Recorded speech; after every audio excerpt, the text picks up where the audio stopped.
Good afternoon, honourable members. This sitting is resumed. Madam Deputy Speaker, government notices recommitted.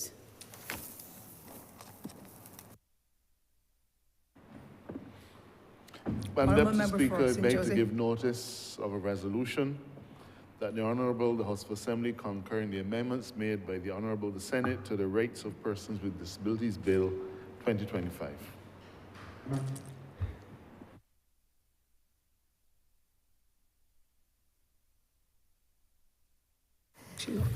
Government business resumed. Government's business is now resumed.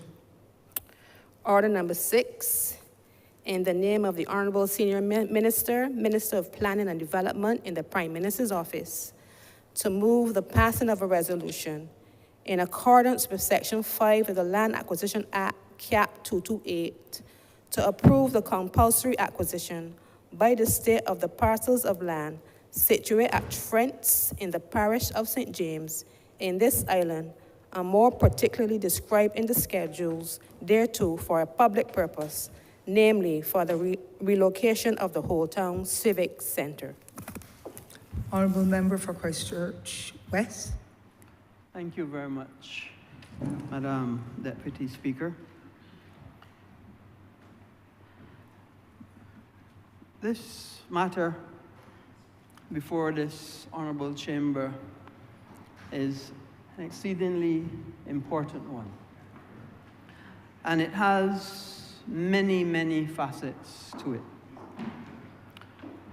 As you heard, Madam Deputy Speaker, it involves the acquisition of 4 parcels of land situated at Trents in Whole Town, totaling 7.49 hectares, or 74,903 square meters.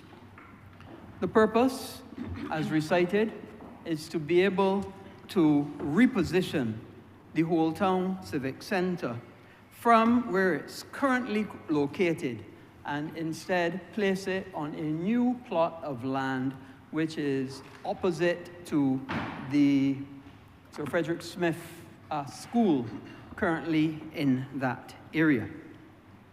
Now first, let me start, Madam Deputy Speaker, to talk a little bit about Whole Town.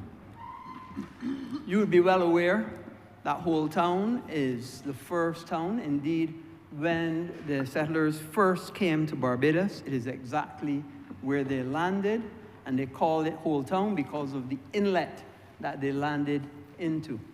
And I believe this year will signify 400 years since Barbados was first visited by those settlers.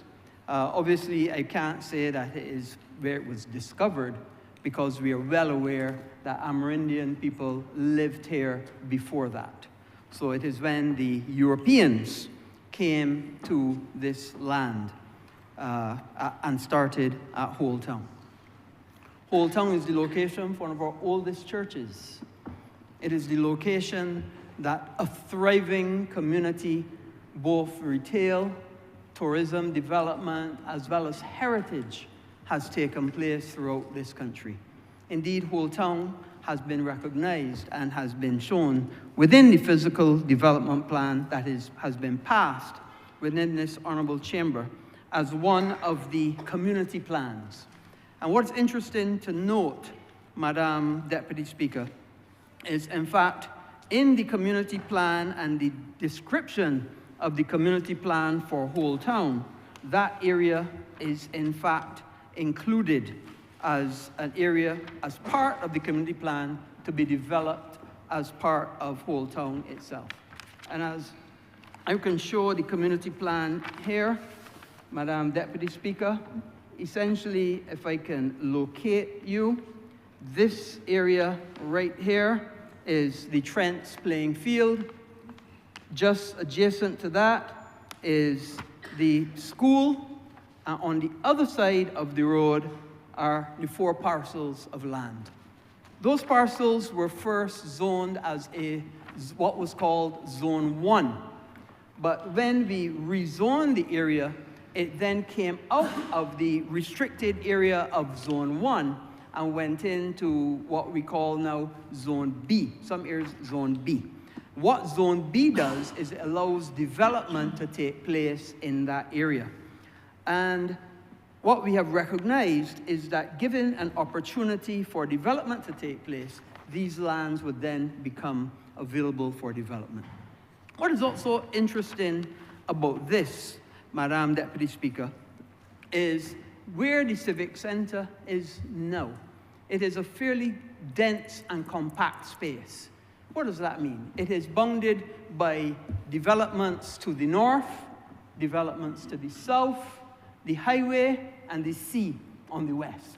So there is no and has been no opportunity for further expansion of the Civic Center as it is currently now configured.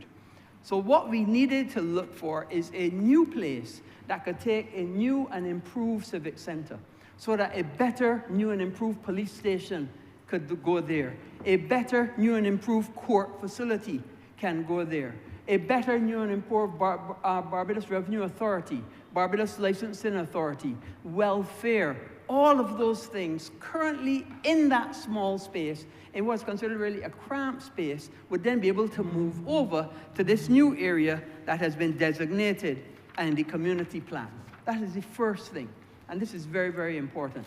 And what that does is that then gives opportunities for that whole area to be serviced by a better civic center. And as we anticipate that the expansion in that area, the whole St. James area, will need a greater use of a civic center. For instance, at Lancaster and all of the area around there, with the number of housing developments going up in that area, it means that you would have a great need for more of an expanded civic center.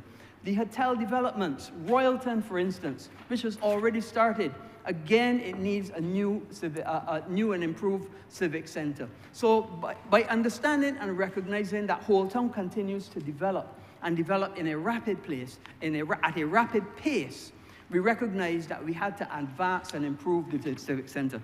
But more important than that, Madam Deputy Speaker, and I can make this a document of the House, although this is an expanded one, but it's actually part of the physical development plan, which is already a document. But more important than that, Madam Deputy Speaker, is this.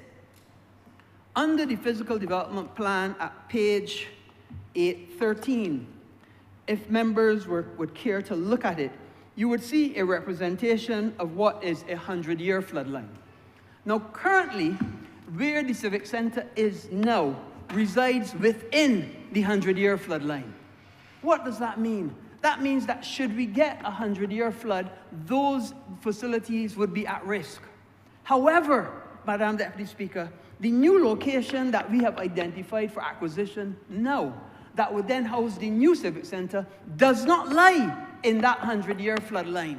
And it is obviously the policy of this government to move our critical infrastructure out of flood-prone areas and into areas that would be protected. And this is one area that would not be impacted on the 100-year floodline.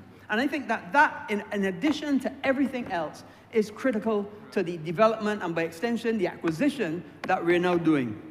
Also, Madam Deputy Speaker, in addition to everything else, what we will give an opportunity in this area to do is to provide a parking facility. Now, as you know, at the current Civic Center, parking is exceedingly limited. Exceedingly limited. Parking in all of Whole Town is limited. You would recognize that at the Lime Grove facility now, they have a high-rise parking. And I don't know if you've ever tried to park in there, but it's always full. And what we recognized is we had to, in addition to everything else, provide a better parking facility there. And very shortly, you will see a request for proposals to be able to build a parking facility on this same land that we're acquiring.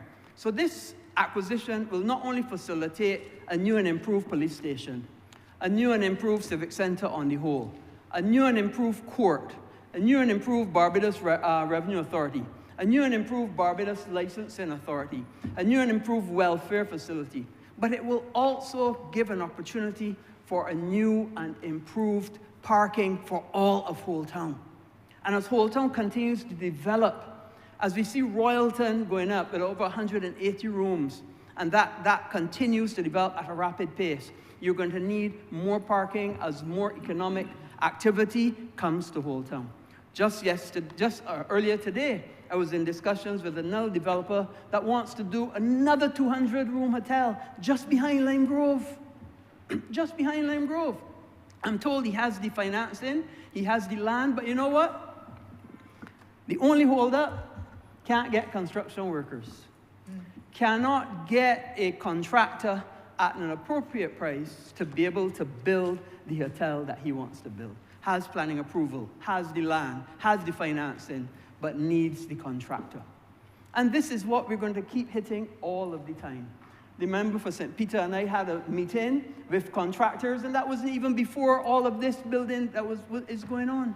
And from then, people were saying and signaling that we have a great need to be able to fill the deficit in the labor force and the skills that we need to be able to build out Barbados in the way that we are moving. And, Madam Deputy Speaker, it is clear that Barbados is abuzz with building activity. You would recognize that even the Honourable Member spoke about the Central Bank Governor. Central Bank Governor reported that construction is up 7%. 7%. When last, Madam Deputy Speaker, could we think that there were 6 hotels building in Barbados simultaneously? Nobody can tell me. You know why? It's never happened. Never before. We could start in the north at Pendry, hotel going up there on what was the former Nikki Beach restaurant. Then we come a little further down to Royalton. Then we come here to Pier Head. In fact, before we even get there, we have Blue Monkey, which is the old Escape, which is obliquely opposite what was Coach House, adjacent to what was Coach House. Then we come to Pier Head. Then next to Pier Head is Hyatt. Then a little further down is Indigo. And then at some point, we're going to very shortly see another construction at Carlisle House. All through Barbados, we are seeing people, because you know why? People have confidence in this Barbados Little Party administration. People have confidence in Barbados, and people see an opportunity, and they're putting in their investments where necessary to benefit and capitalize on the stability and on the good governance of this country. And that's what this is about. And at the end of the day, Madam Deputy Speaker, you have to understand the only way you can get yourselves out of an economic problem is by growth. The last administration tried to print their money, print money to get out. Did not work. It was an exercise in futility. So clearly, what we have shown is the way to get it done is to get it done through growth. And I want to go further, Madam Deputy Speaker, to talk a little bit about what Whole Town itself will be doing, and then I'll go specifically to what will be happening at the location. So the plans for development of Whole Town to make it a regional center, not only supporting tourism, but also entertainment, services, and retail. So this will be done by completing the waterfront route, as you would see in the physical development plan, and protecting the water frontage of Whole Town. As you know, there was significant degradation of the beachfront in the passing of Beryl. And what we want to do now is to continue to enhance and improve the beach replenishment, and also to continue that protection of the boardwalk that is in the Whole Town area. That's the first thing that we need to do. We need, of course, to continue to protect the natural heritage and the marine environment in that area, especially in the Folkestone area, as well as making it a transportation hub. And what the opportunity for this civic facility will do is it gives us an opportunity to build out a transportation hub so that you can get interchanging for bus routes in this area as well. So this is part of a whole infrastructure plan that we have to develop this facility. Another benefit that often people don't appreciate that it will redound from this development as well, Madam Deputy Speaker. Over the years, the Member of Parliament for St. James North would tell you that Trents and the surrounding area of where the residences are tends to be a flood-prone area.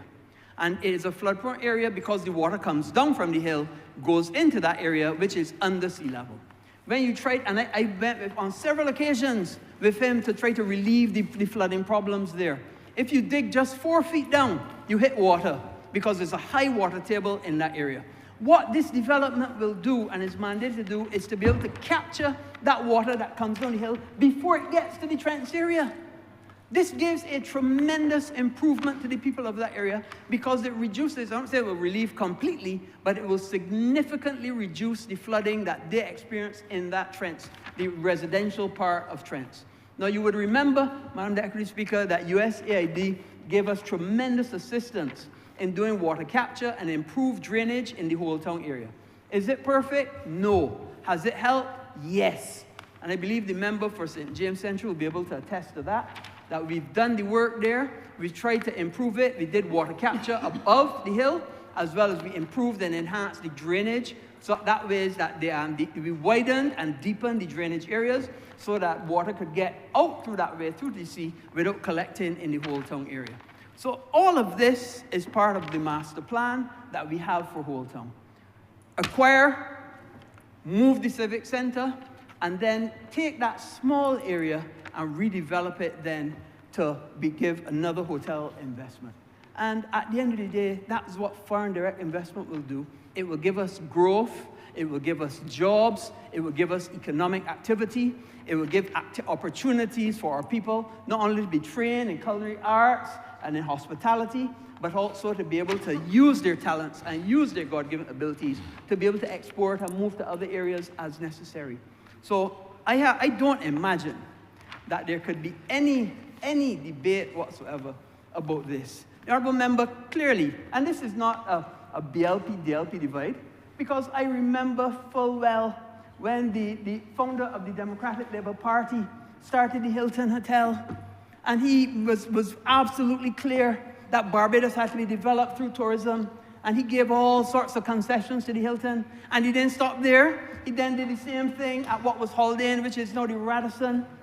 So I could not imagine, recognizing that this is a complete development area. It is not agricultural land. It was never agricultural land. It is always now in a community plan to be developed, to move a police station from what is a danger zone into a protected zone, and then redevelop that area to redound to the benefit of the country, both in economic activity, in jobs, and to help us to be able to build out and grow this economy.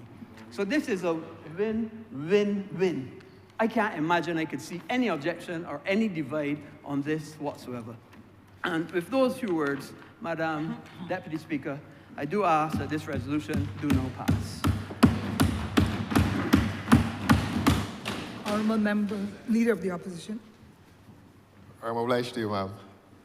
I suppose by a very comprehensive presentation, the Honourable Member for Christchurch West intends to teach the Honourable Member for St. George South how you introduce resolutions. And you tend to do it with some comprehensive attention to detail, and we are obliged to the Honourable Member for that lesson to his colleague, all that he were here to learn. But wherever he is, he might be crouching in his car listening. So I want to express indebtedness to the Honourable Member for Christchurch West for giving us all a lesson in what is before the House presently. But I have a few questions for him, through you, ma'am. And while he does not anticipate contentious debate,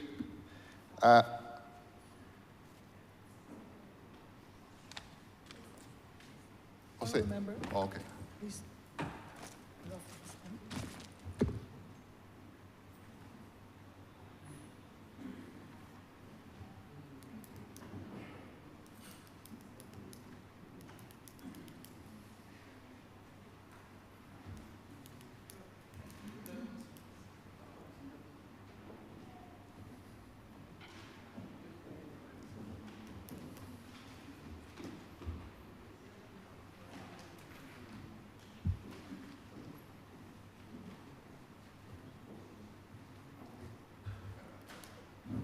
You can continue, Honourable Member Christchurch South.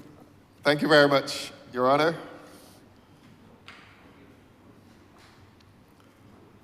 Yes, I was saying that while the Honourable Member for Christchurch West, in his seniority and maturity in this place, does not anticipate contentious debate, he would still want to answer a few questions so that the people of Barbados can receive assurances as to this transaction. And I would not accuse him of having disguised his language. I don't think he did.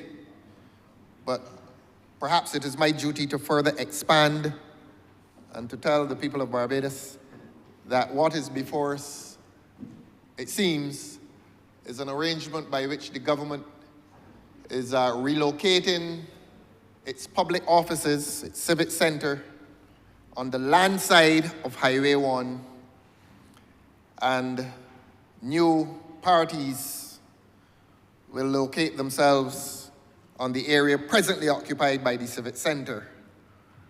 The Honourable Member for Christchurch West described that new occupation in the form of services, entertainment, and retail.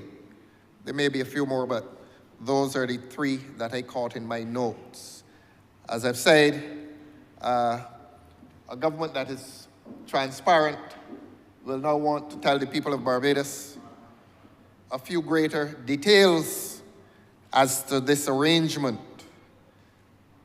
7 hectares on the land side and leaving behind an area.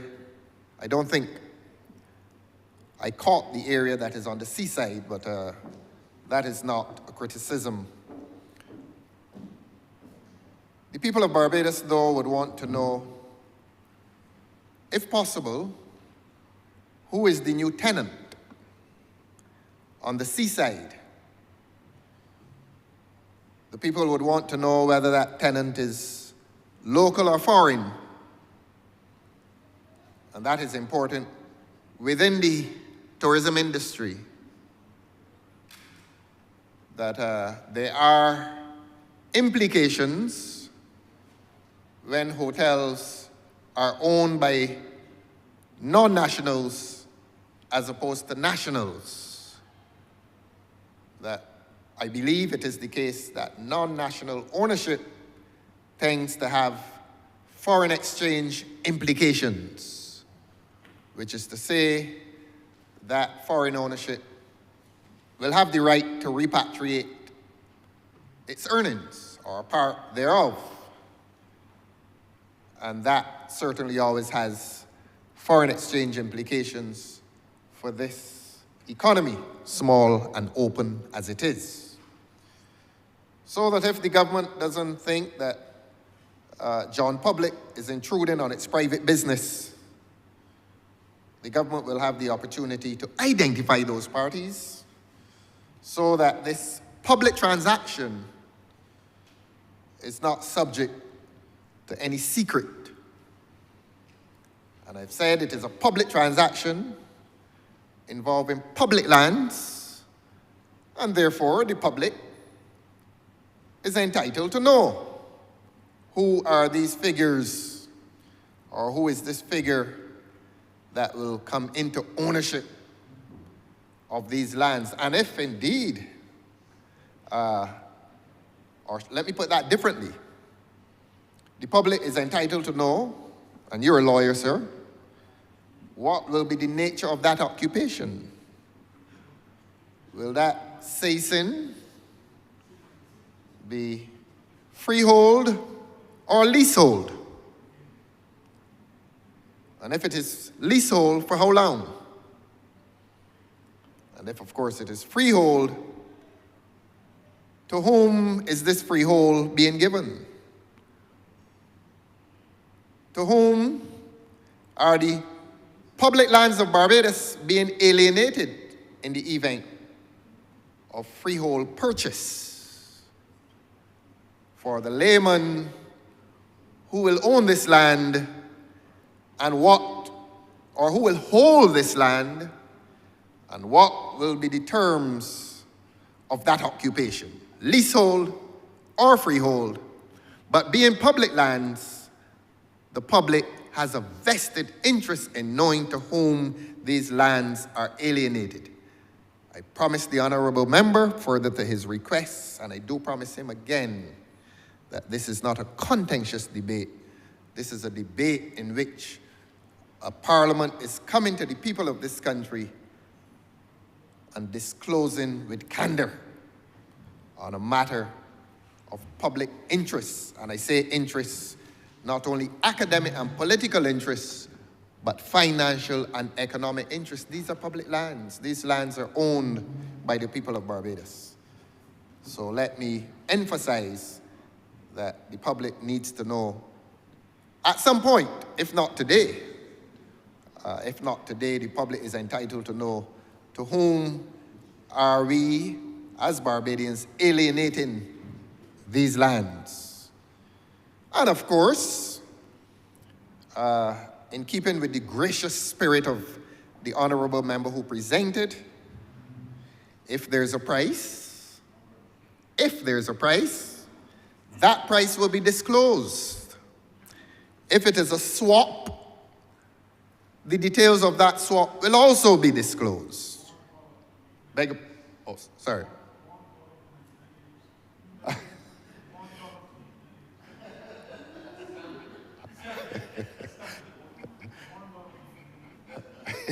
I made a promise to the honourable member for Christchurch West that this afternoon will not be a reflection of this morning.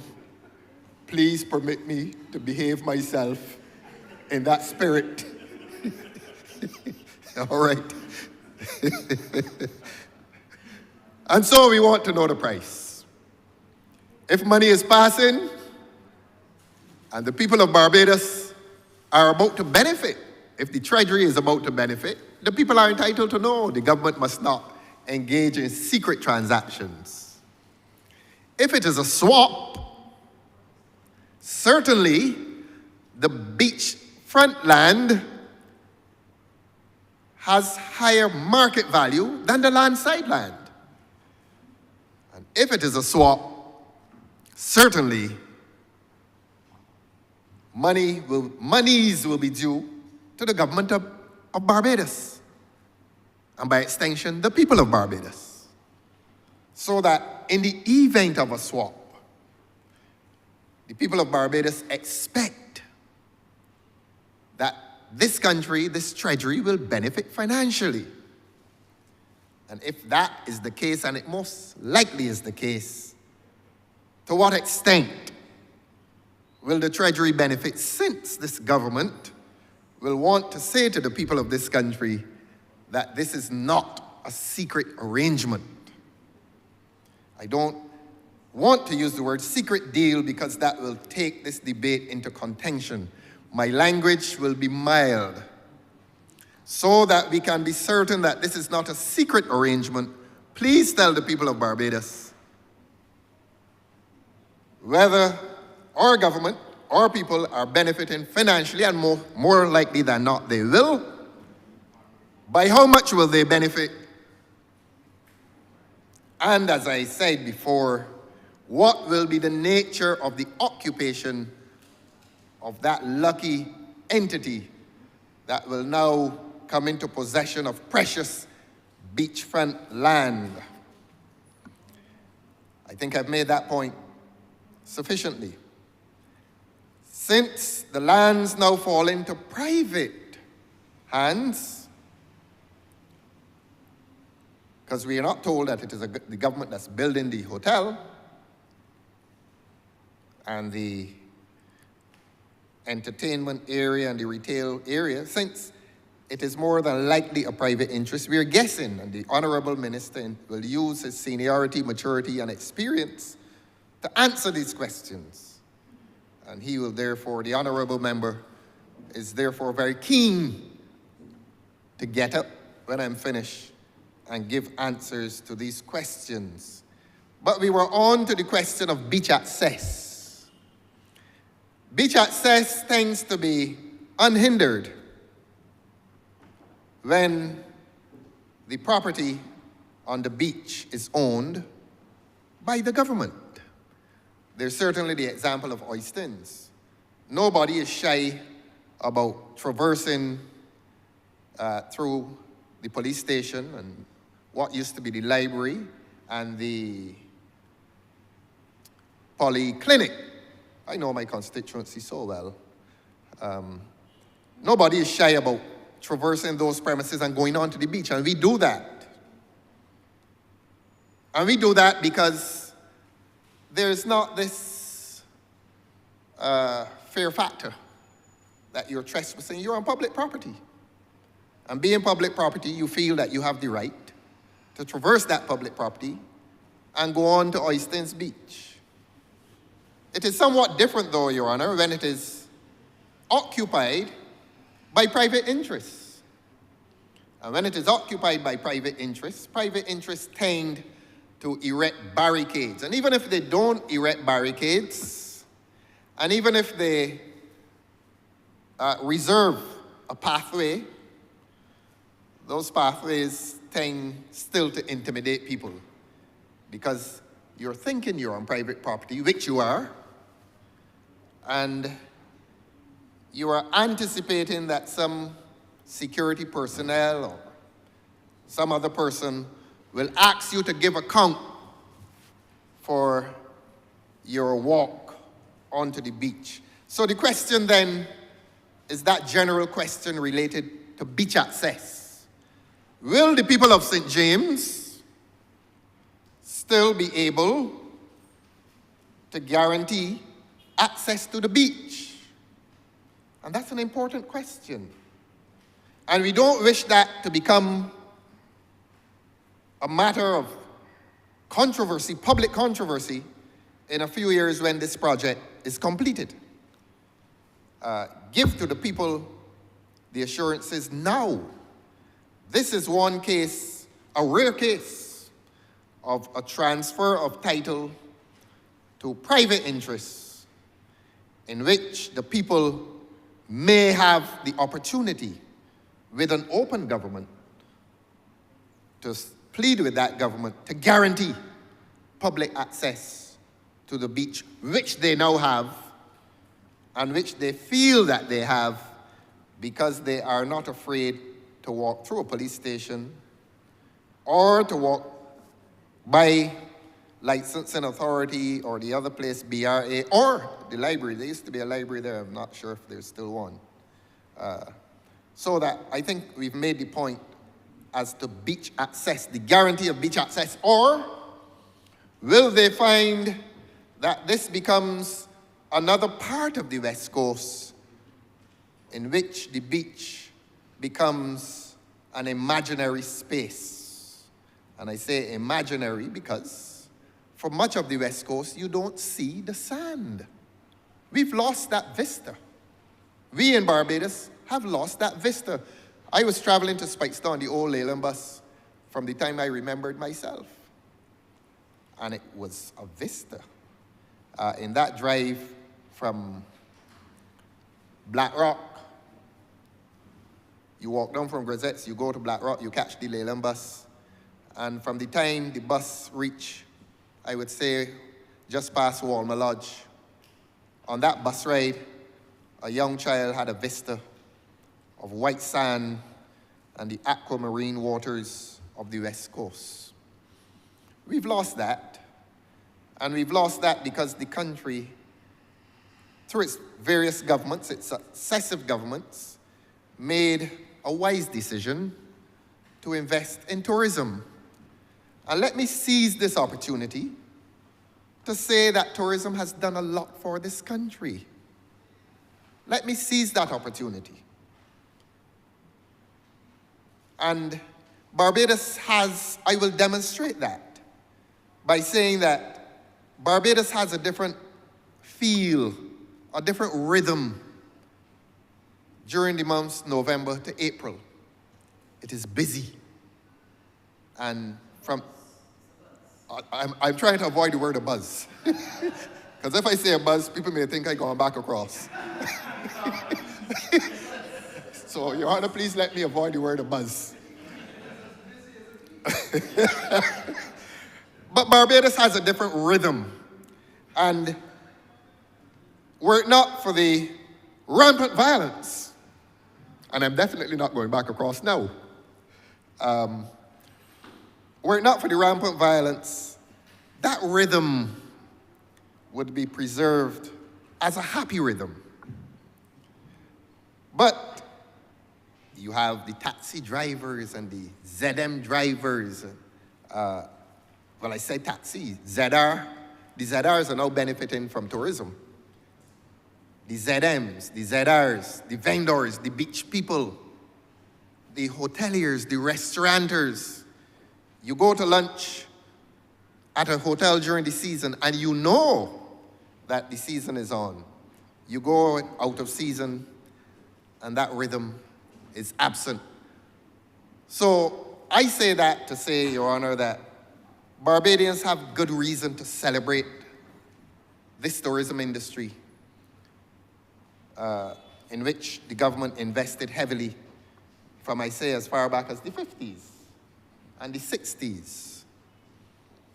You speak to people in tourism and they will tell you that the glory days of tourism are perhaps not these days.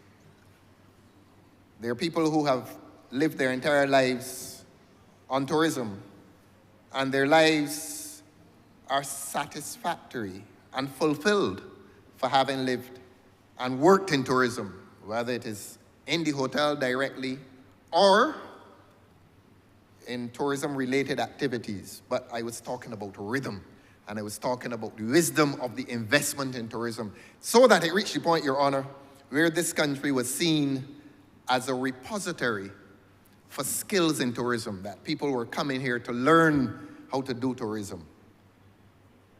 And so I've said all of that to say that nothing that I will say in here, past, present, or future, will contradict our position on tourism, that tourism has done a lot for this country, financially, morally,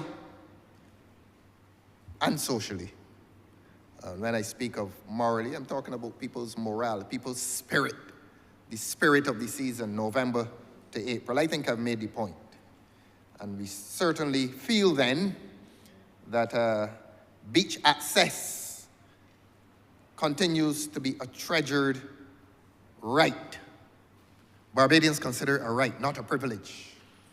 And there has always been that conflict between the citizen and the hotelier, particularly where that hotelier is foreign, where that hotelier is a foreign entity. And this is government's opportunity, having command of this project in advance of its construction, to secure certain guarantees on behalf of the people of Barbados, that beach access will be treated as a right and not a privilege, and that the retail areas and the restaurants will be open, and the pathways to the beach will not only be open, but they will be welcoming to the Barbadian. I had a little concern as to the reclassification from Zone 1 to Zone B. My very little understanding on the subject is that Zone 1 used to be restricted.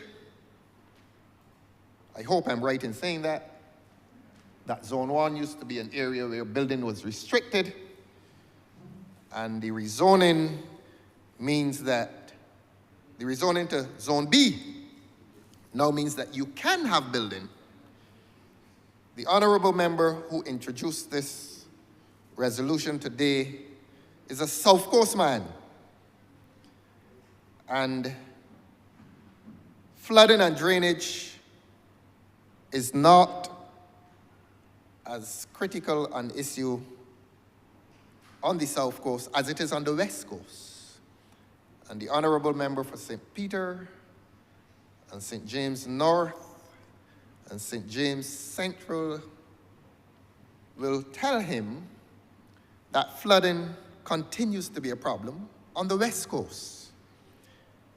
And We all know what happened in 1984, apart from that famous election, the outcome of which was not unrelated, I'm going to use litotes here, was not unrelated to a flood. Whole town is almost impassable with slight showers. Whole town really is a basin. And these building works are going to be conducted in that basin that functions as a catchment area for the more elevated areas of St. James. Your Honor, this is not something that the locals of St. James will take lightly. And there's always that thing called local knowledge. People see building works going on, and a little old man will come and say, boy, you do this at risk. You do this to the potential peril of Barbadians. It seems to be a fact of engineering life, and I would defer to the Honourable Member for St. George South that I know absolutely nothing about engineering.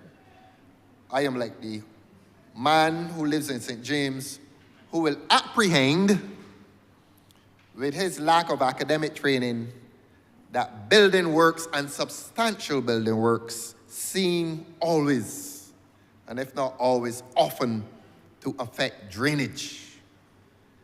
And I would like to caution the engineers. Of course, we're sure they've done their work. The Honourable Member, in a very comprehensive presentation lasting more than 2 minutes, did refer to the question of flooding. And he did say that while flooding cannot be prevented, it will be relieved. I take such good notes. And that is the kind of candor that will make this debate less than contentious. What a lesson, a good lesson this has been in frank presentation of a resolution. I know when the Honourable Member for St. George South hears this, he will enjoy it for what he has learned.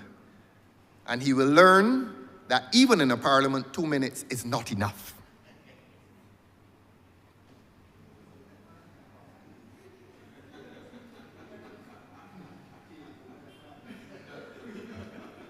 May I continue, sir?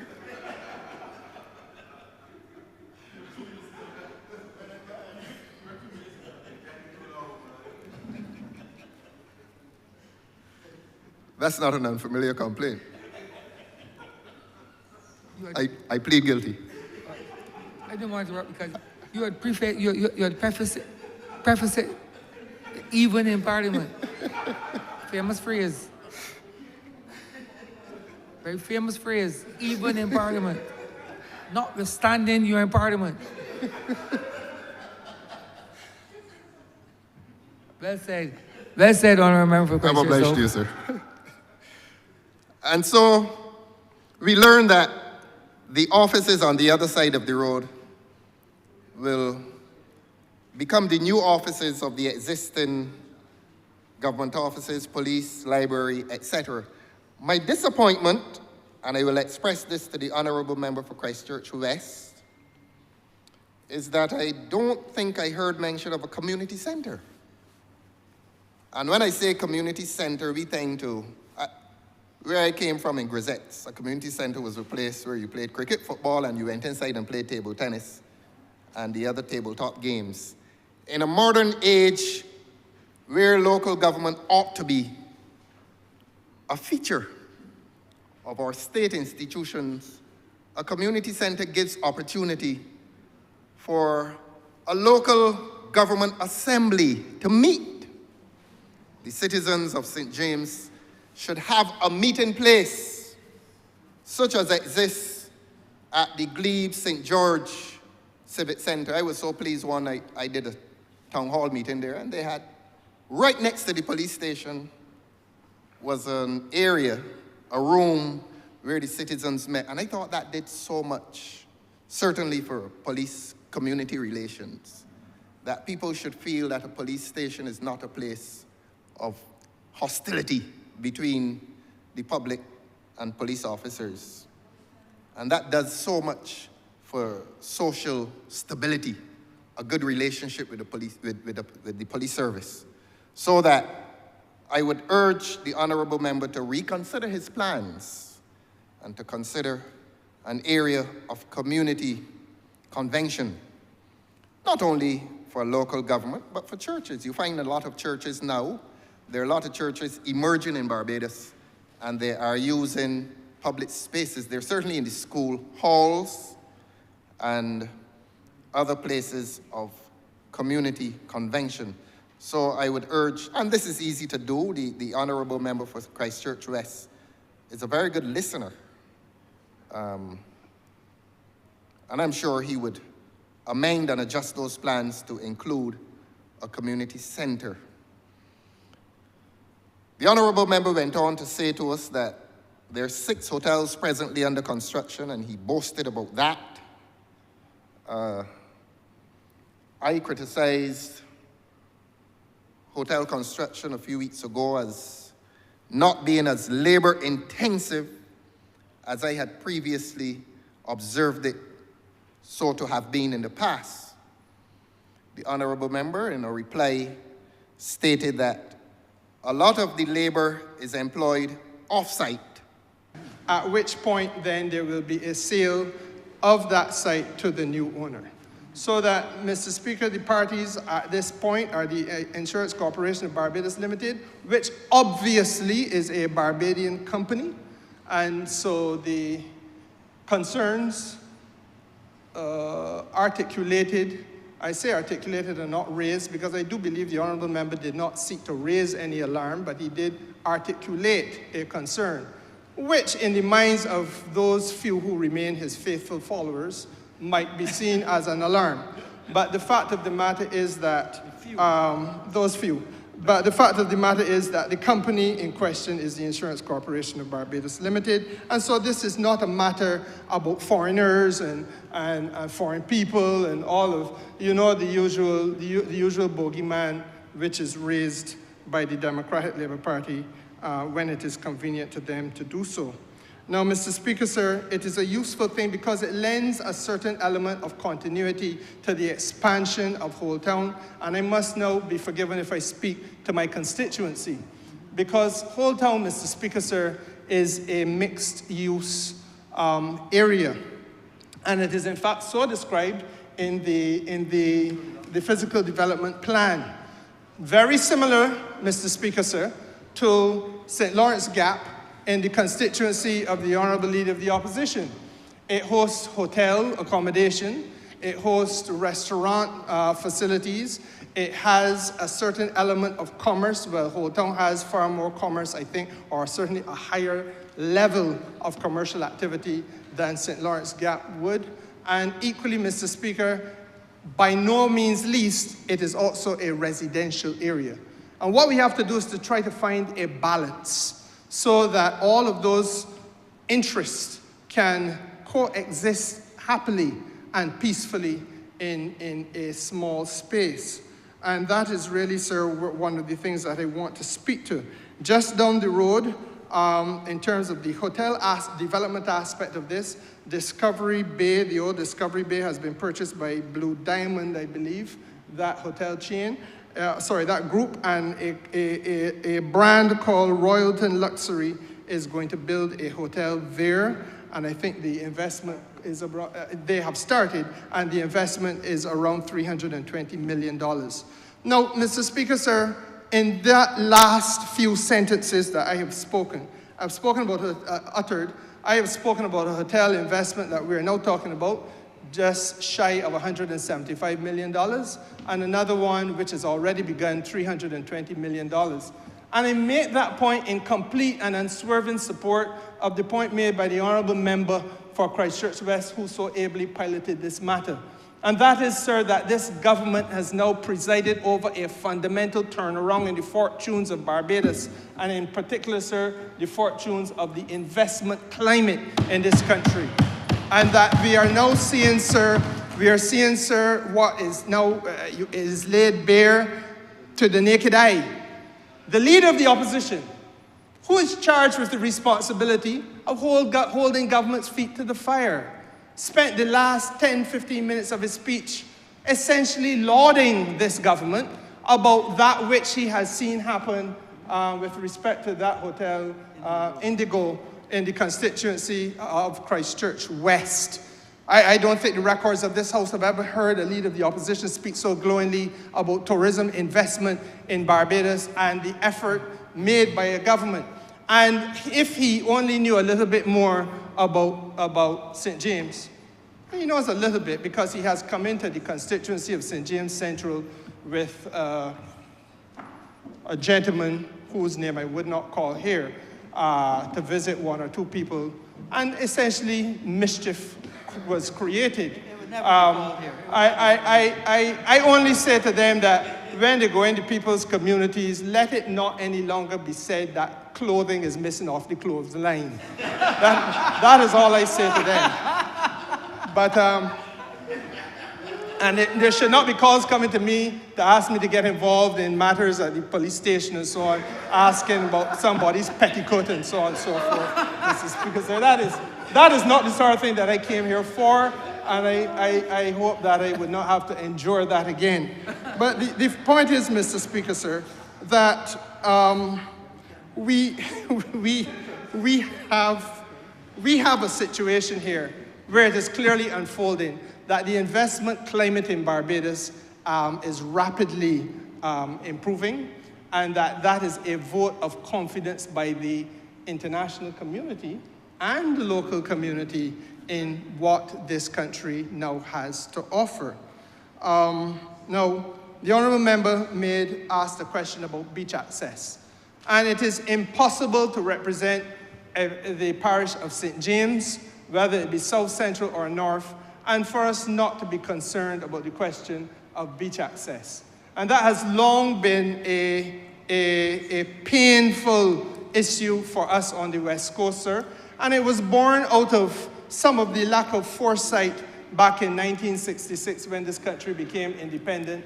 And though the leadership then meant well and obviously has done a lot for Barbados, God bless, rest them in their graves, the truth of the matter is, Mr. Speaker, sir, there was an element of short-sightedness as to how access on the beaches of the West Coast and how development on the beaches of the West Coast should take place in a manner that is equitable. And it is all too often that people speak glibly about this matter. You can drive down the West Coast, sir, and on the right hand, if you're heading towards Speightstown, on the right-hand side of the road, you are seeing an entirely different infrastructure than that which you are often treated to on the seaside of the road. Now, what we have managed to do during the course of the passing years is to ensure that there are beach accesses. Anybody who has heard me on this matter, or my colleague and friend, the Honourable Member for St. James North, would have heard us speak to the question of the need for us to constantly review and improve beach accesses. In many cases, they need to be widened. In many cases, they have been in need of repair. And indeed, during the life of this administration, the Honourable Member for Christchurch, was Adrian's constitution, West Central, had to come to my assistance with respect to fundamental repairs in one of the beach accesses in the Fitz Village area. Now, Mr. Speaker, sir, this debate should not be used in a way to allow those that are innocent of the lay of the land to inadvertently mislead the public. The fact of the matter is that if you stand across the street at the bus stop facing the police station, you look at the police station and you look at a beach access to its virtual immediate left, and or to your left. And Mr. Speaker, so if you go through that beach access, you come to a little restaurant called Surfside. I don't know if the Honourable Member has ever, in his more private moments, dined there, but I invite him to experience the hospitality. And that restaurant is immediately behind the Old Town Police Station. So there's really sitting on the beach. So there is really and it is a beach that also has water sports operators immediately there present. So there's no difficulty and there's no issue whatsoever with the question of limited access. I personally have never seen anybody in a bikini or swimsuit walking through the back of the police station in order to get to the beach. I do not know where the honourable member gets that from. I think it is more a figment of his imagination than anything else. And for the obvious good reason that alongside the police station is the court. And I know you practice in those courts, sir. Indeed, as does the honourable member. And I'm therefore surprised that somewhere in his mind's eye, he is suggesting that he has seen or borne witness to people who, dressed as we are now, would be intermingling with those who are clad in their bikinis and putting on the suntan lotion, etc., to get to the beach. That is not something that happens to the best of my knowledge. I'm happy to guide the honourable member because I believe he means well. It is just that he is innocent of the lay of the land. So that, Mr. Speaker, sir, the question of beach access is a genuine one. But for these purposes, there is already a beach access which is used. And may I say, sir, that part of the plans about which I have been assured by my friend, the Honourable Member for Christchurch West, is that there will be an enhancement of the beach access so that it will not only be largely by foot, but by vehicles. And large vehicles, so as to ensure that we can get the necessary heavy-duty equipment down onto the beach to assist in hauling up boats when there is a need to do that, and to protect the beach when there is a need to do that. And those are matters which the Ministry of the Environment also have a particular interest in. Now, Mr. Speaker, sir, the Honourable Member also has spoken to the question of drainage ever so briefly. And I would like to speak to that a little bit more fulsomely. The member for Christchurch West, quite rightly in my view, pointed us to the 100-year flood line. We, sir, sometimes speak to these things very technically. This honourable member, back in 2005, came back from a visit to China at a time when we were having torrential rainfall in the parish of St. James and in other parts of the north of the island.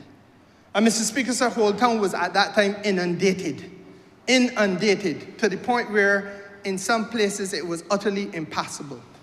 I, sir, with my own hands have gone into the police station to assist police officers at that same station put down sandbags in order to protect the station from being flooded out, because it is actually sitting at a point where it is slightly below sea level. Now, Mr. Speaker, sir, I speak therefore from an abundance of personal experience, having been there alongside those working in the station at the time, putting down sandbags and trying to ensure the protection.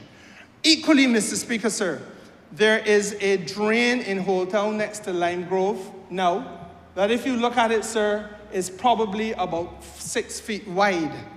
Back then, Mr. Speaker, sir, the width of that drain would have been perhaps the width of the chair, the throne in which you now sit.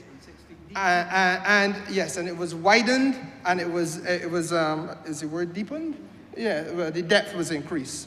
And therefore, Mr. Speaker, sir, that type of investment in improving the flood pattern in Holt Town has been an ongoing one and it is to my certain knowledge. Early in the life of this administration, the Ministry of the Environment was also party to an investment in Holt Town, where we did a lot of work in the wells and culverts and so on to improve them. But Mr. Speaker, sir, the truth is that this government has been laboring hard on this question of drainage. And it is true that uphill in the constituency of St. Thomas, and in the constituency of St. Andrew, where some of the deluge begins, it is entirely possible, sir, for you to have a sunshine day in Holt Town, and then torrential waters come down almost out of nowhere, and you have flood events taking place, and that has affected, in particular, the floodplain near Trents, where the Honourable Member for St. James North represents. And this government's record, sir, I welcome the opportunity raised by the Honourable Leader of the Opposition, and I see it as in his mood of being very uncharacteristically courteous, a gift so that we can speak extensively to the hard work and the success of this government in improving the drainage level not only in Old Town, sir, but also the work that we have done upstream in ensuring that check dams have been put in place and installed so as to solve some of the challenges which we have been confronted with. But there's a larger problem, and this proposed movement of the Civic Center speaks to it. Far too many times around Barbados, sir, the first responder, the people who we call on first in a time of crisis and need, are those who are located in the middle of the deepest risk. Now, if you listen carefully to what I said, Mr. Speaker, sir, just now, I was helping first responders by putting out sandbags so that they could not be flooded out and they'd be able to do their job. And if you inundate the police station and the officers have nothing to work with or no place to be, then, Mr. Speaker, sir, they can't effectively work as first responders. And that is true, and that has been true if we look at all of the installations we have tended to place around Barbados, sir. This is the era that began way back when we became independent. You have first responders, sir, who have had to face challenges in Old Town on the beach. First responders facing challenges in a floodplain in the area of the hospital, in this, right across the road there, sir, in this parish of St. Michael. In Oistins, Mr. Speaker, sir, the police station is on the beach.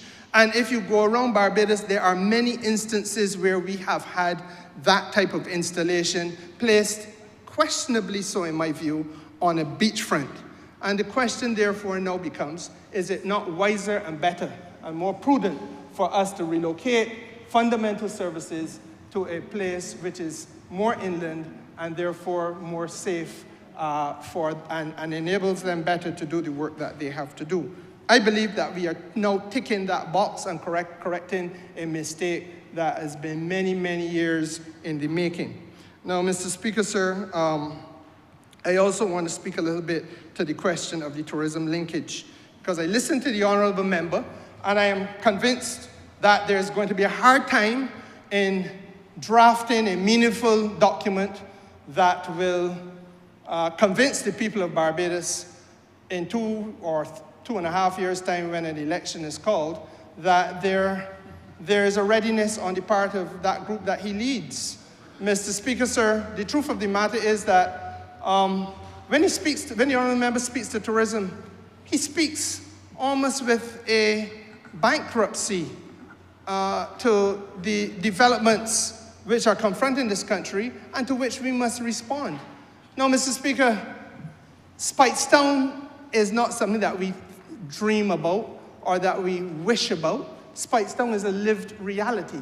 And in Speightstown today, there is a jetty which for the first time in the history of Barbados, let me repeat that again for the benefit of the Leader of the Opposition, for the first time in the history of Barbados, Speightstown is now seeing cruise ship landings at that jetty.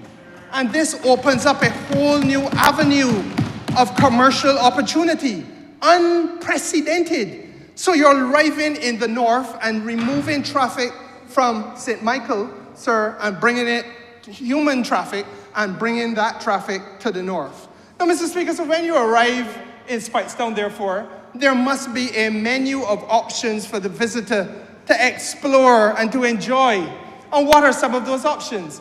Obviously, the inland tourism, the beauty of St. Lucie, the beauty of St. Peter, Mr. Speaker, sir, the heritage experiences and so on are there. But we must also recognize that one of the weaknesses that have confronted this country touristically is that we tend not to speak to spatial balance. You have at any given time 50, 60, 100,000 tourists on the island, but you've got them all bundled up into one small space. And you want spatial balance for 2 reasons. One, you don't want to have an over or an abuse of the natural environment which the country must hold there. And secondly, you want to spread the tourism dollar. And so therefore, sir, there is an inevitable nexus to be drawn between the investments that we are doing to make sure that Old Town is a commercially viable place alongside Bridgetown, or better than, that is my ambition, and the landings taking place in Speightstown, so that even as people may be inclined to go and see the the vistas of Farley Hill and have their picnics or have whatever else the tourists may wish to do in those northern parishes, then, Mr. Speaker, sir, there are also some who got a heavy pocket and we may wish to offload some of that burden in Lime Grove and in other parts of Whole Town, which are being developed as a result of the opportunities that we are now creating by removing the Civic Center and placing it more inland. Now, Mr. Speaker, sir, I understand the limitations of perspective and vision, and they say that where there's no vision, people perish, and we have seen since August of last year the perishing of that institution and its membership. But, Mr. Speaker, that must not be the woe that befalls Barbados. And I say, therefore, that I believe that, again, we tick another box when we talk about the opportunities for further development of our tourism product and the ancillary businesses. Because, again, you listen to the Honourable Member and you get the distinct impression that he sees tourism in the context only of a hotel. And it is really, sir, the people. It is, sir, the small and micro businessmen, the craft people, all of those components, sir, that are not ordinarily defined as tourism.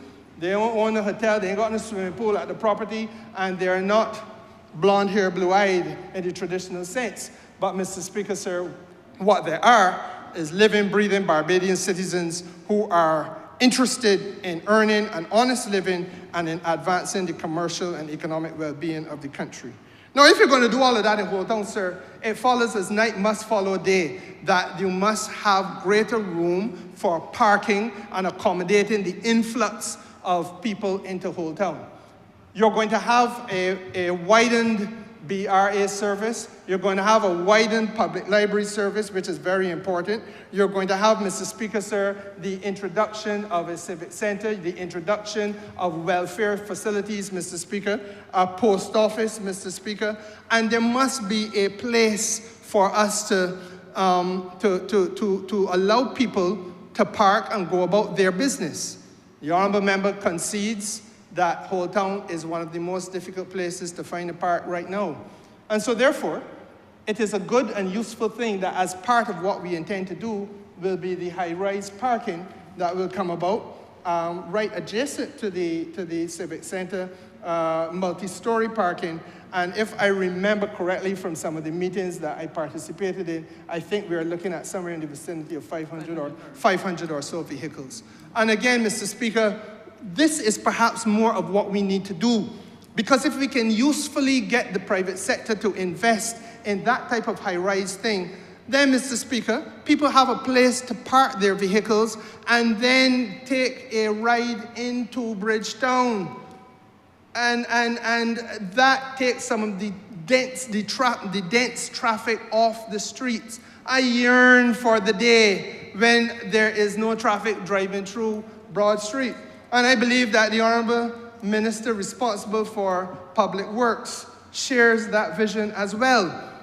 And you know, it is a sad and painful thing, sir, that the Democratic Labour Party does not speak to a future Barbados in anywhere near these terms, these tones. So they're content, I get the impression, that we should be sitting in lines of traffic all day long, hours and hours, watching the needle go down if you're driving a fossil fuel car. They have already, through this honourable member in this place, rejected the climate crisis, and therefore we feel along with that must equally have been rejected the need for us to have hybrids and electric vehicles and so on, because if you're going to poo-poo the fossil fuel crisis, you really don't, the climate crisis, you really don't have any foundation to go anywhere else. So by inference and logic, and if I am wrong, I'll be guided, but thus far all I have heard suggests that they are not going there. So, Mr. Speaker, sir, woe betide us. And what we are saying, sir, is that there must be more of these facilities where you can have park and ride and take some of the density of traffic out of Bridgetown. And let us therefore have a Bridgetown that is more environmentally friendly, and a Bridgetown that is more friendly to pedestrian traffic, and a Bridgetown that will therefore enable us to have where we should have gone a long time ago, where you have your cafes and you have some of your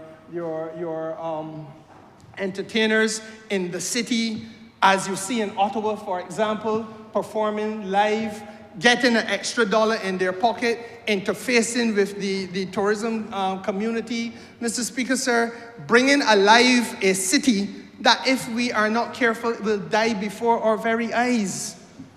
And that is the challenge, sir, that is confronting this country, but about which, unfortunately, our colleagues on the other side of this House remain definitely silent.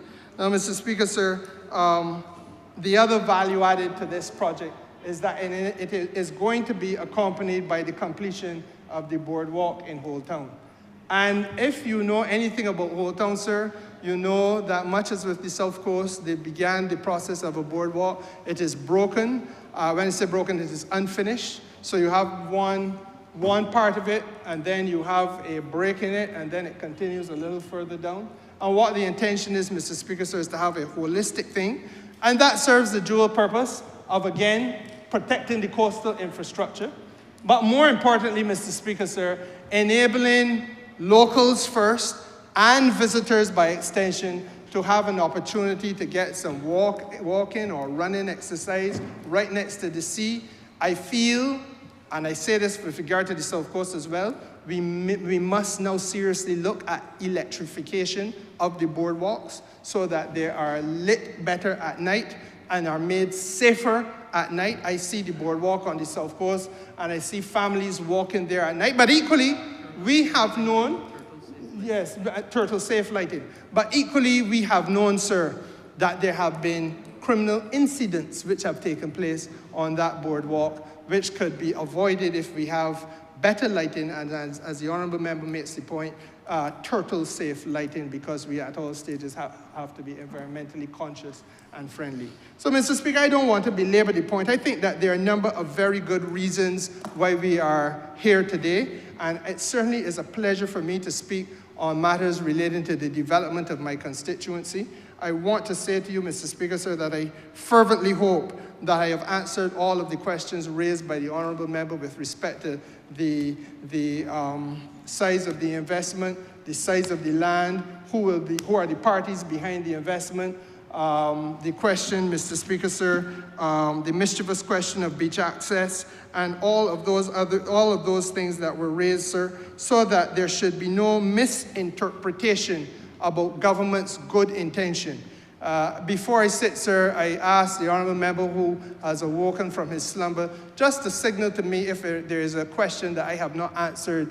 And he signals, sir, in the negative that there is no question not answered. And so with those few words and with his blessing, I thank you, sir, for your indulgence.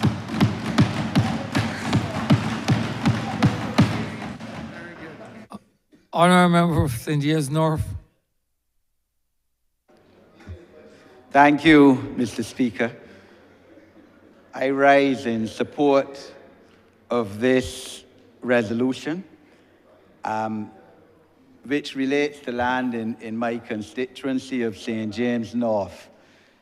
As has been agreed on both sides of the political divide here today, the Civic Centre, as presently located in Old Town, St. James Central, just south of the border of my constituency, is now a bit outdated. It is difficult in terms of parking, as you would know, Mr. Speaker, when you go to the Magistrates Court at Old Town there, in terms of finding parking as an attorney at law, with limited parking, where you have, of course, a magistrate's court, you have a marshal's court, you have a BRA office, Barbados Revenue Authority, post office, police station, library.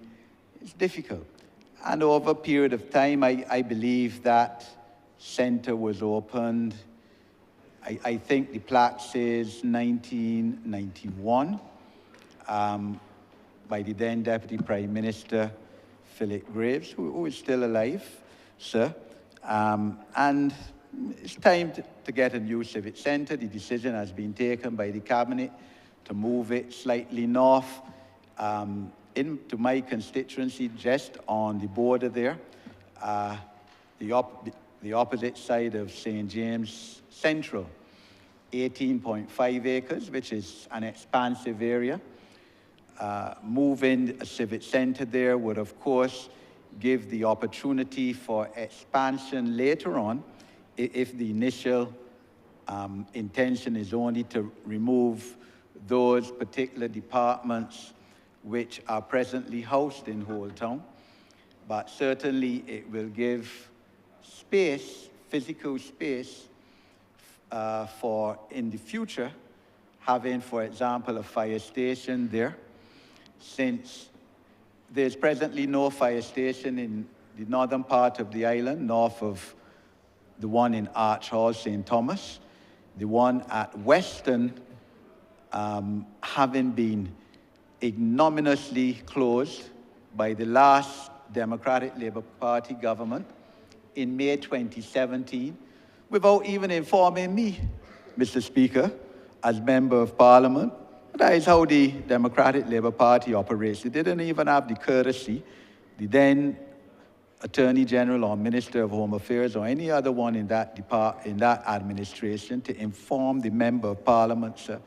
And I mean, they didn't have to like me, which they didn't, but at least you respect the office. So they didn't inform me, nor did they inform the people in Weston. I happened to go there Saturday because rumors had been floating about for 6 months that the DLP was going to close the Weston fire station. And happened to go there one Saturday, and I said, look, this rumor, I'm hearing this too often. Let me go across the road and ask the firemen.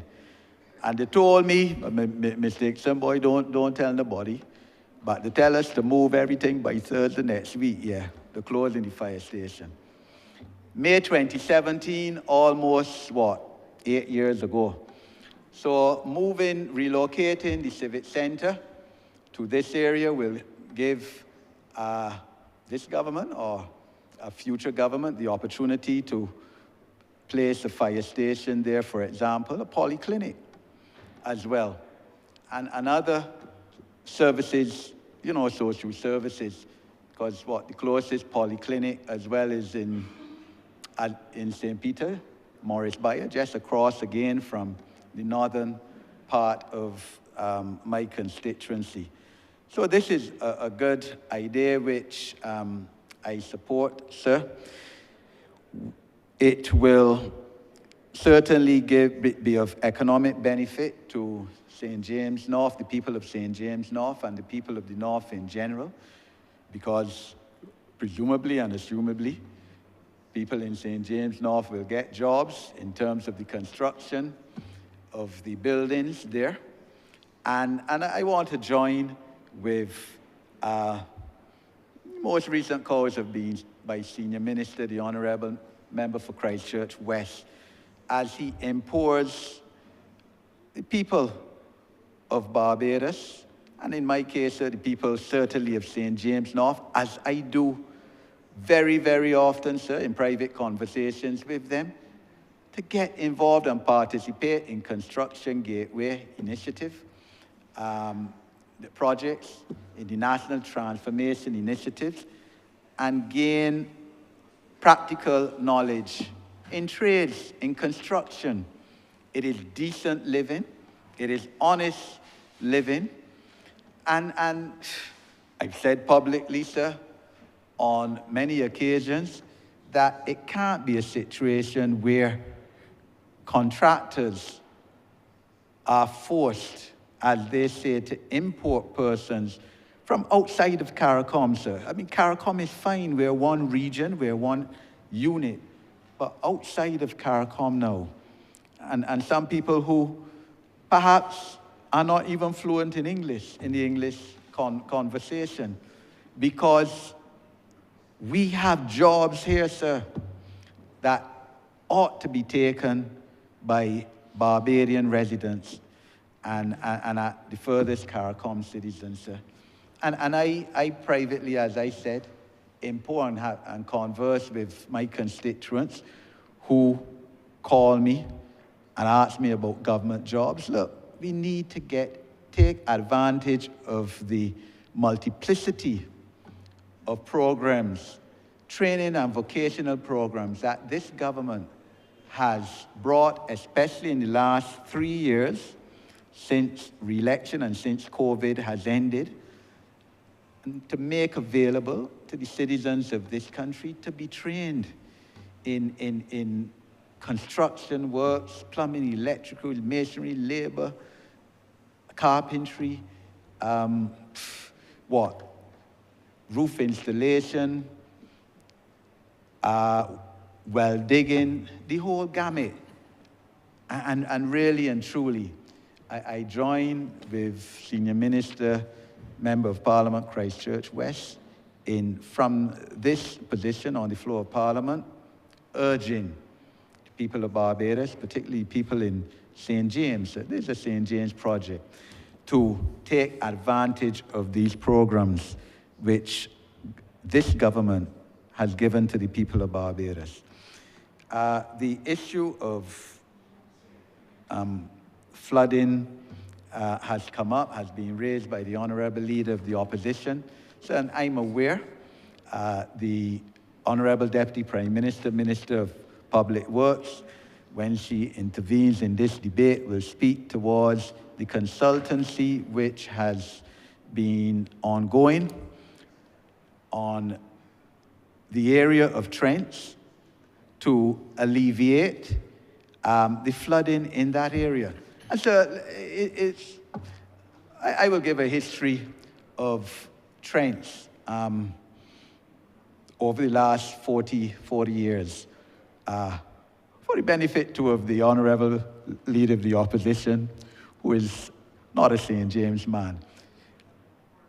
Trent was named as one of the plantation tenantries in the socially transformative Tenantries Freehold Purchase Act of 1980, which just last week, through this, you would recall that I named, when I listed the pieces of legislation which I thought were among the most socially transformative pieces of legislation in this country since the advent of adult suffrage. And I added the Rights of Disabilities Bill, which we debated last week, Tuesday, in this Parliament, and which the Senate debated 2 days ago, to that list.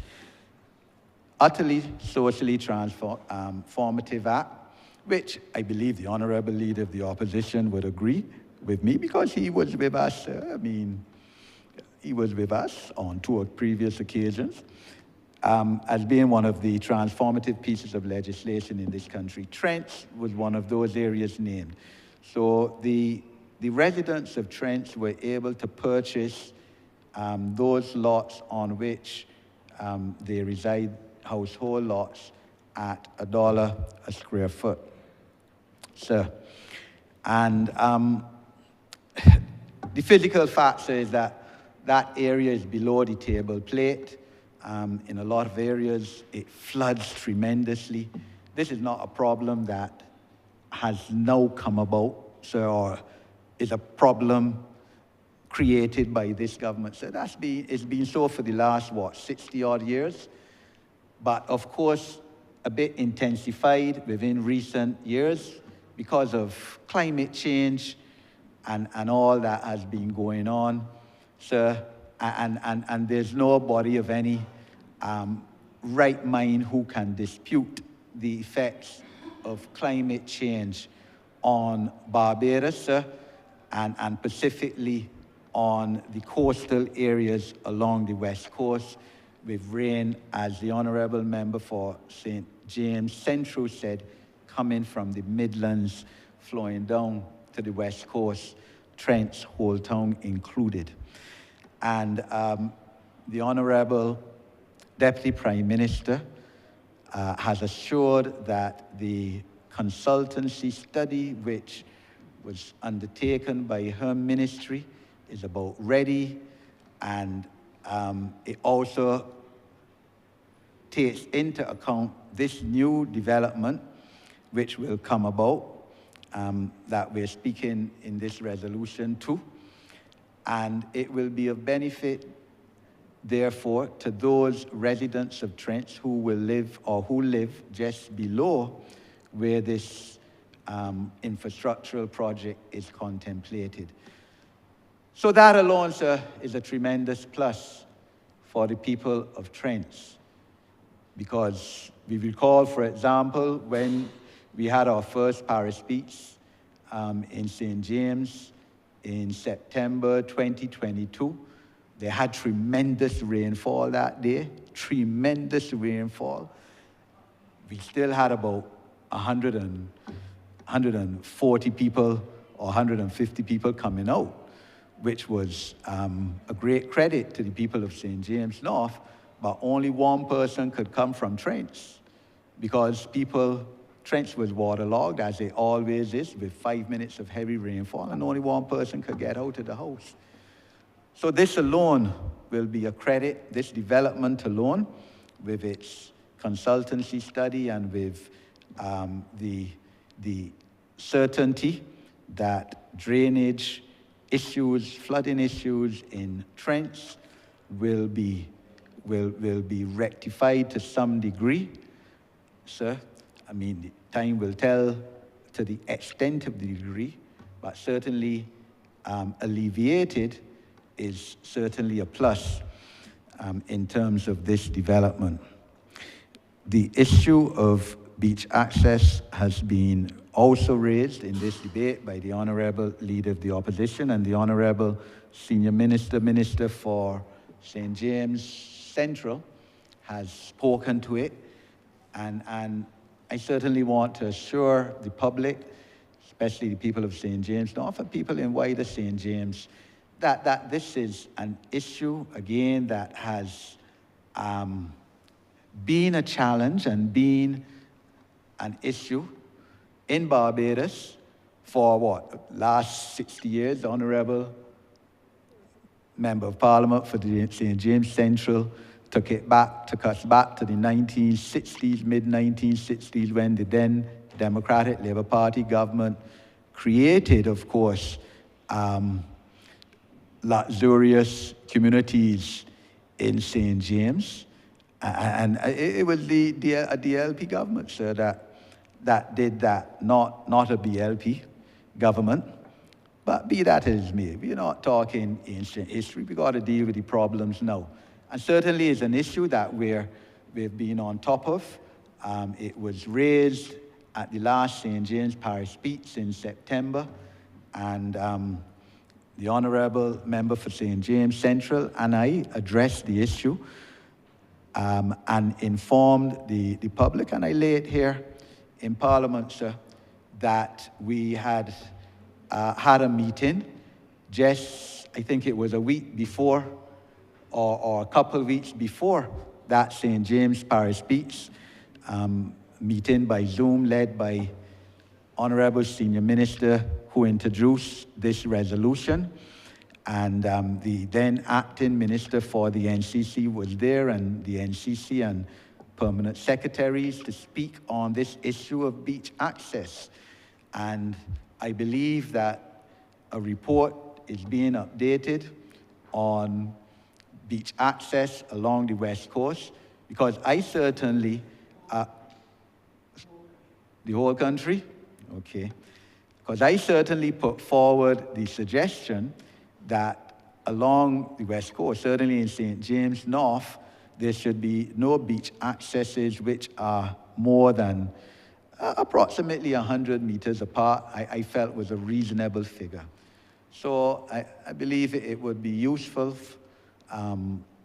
for the Honourable Senior Minister or the Minister in charge of the NCC, when that report is updated, to make it public to the people, because it's an issue.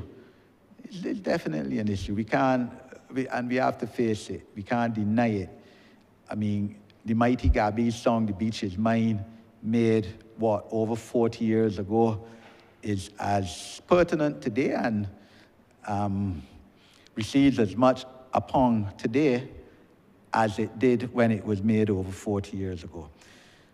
So, and of course, you know, the beach has to be part of the patrimony of the people of Barbados. Beach access, therefore, is of prime importance. The issue, sir, of flooding, Fortston. Fortston, of course, is close to this area. It is a national park. Don't mind, it is in the constituency of St. James North. And I would hope that opportunity would be taken as well to upgrade Fortston in terms of the playing facilities, the play park, the tennis courts, because Fortston, of course, is a prime recreational facility for Barbadians, especially on a weekend and on bank holidays. So, sir, I'm not going to be long. I normally, as you know, utilize all my minutes when I speak, but I think that I have covered everything I wanted to say in support of this resolution, and looking forward to the economic benefits, not least employment benefits for the people of St. James North when this project gets underway. I thank you, sir.